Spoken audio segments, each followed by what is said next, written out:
16 ایلونه سرهلدانا لروجلات کردستان و ایرانی کل دیجی کشتنا جنا کرد آجوان جینا امینی لدار کد سالک خوات جیدکه اف سرهلدان بدروش ما جنجان آزادی لجیهان دنگ فدا و وگو هری سرهلدانا که گشتی یار دیجی زخت و زورداریا دستلاتا ایرانی تیوی کشتن دار فکرین گرتن و اشکنجه هنجی سرهلدان بینافبر ددومه تێگەلداری مژارێ ئەندامên کوردیناسیۆنا کۆنگراسدار ئال شەهبایê gotin li hemberî zordariya li dijî jinan ew ê têkoşîna xwe bikin têkoşîneke hevpar.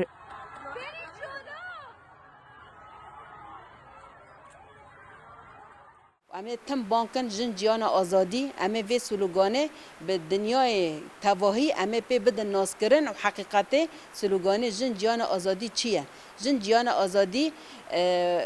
در کتن جن جیان آزادی آزادبینی جنه آزادبینی ملت آزادبینی زاروکای آزادبینی هر تشتکیه امه به وی سلوگانه امه بخوا هر جنه کی گینن و هر جنک ملش بن دستی هدی داره بسه و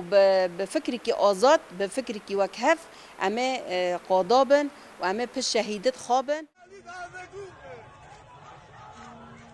هروها اندامان وحشیت دستهلاتا ایرانیا li dijî jinan şermezar kirin û diyar kirin ku ew bejinên Rojhilatê Kurdistan û Îranê re ne.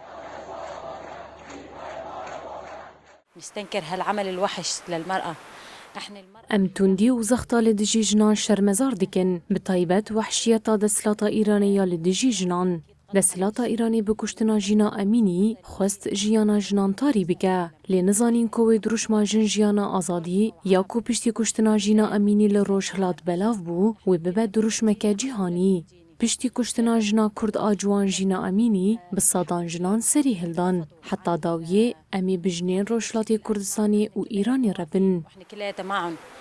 يدا واحدة. احنا هالشي كلياته بنستنكره أكيد.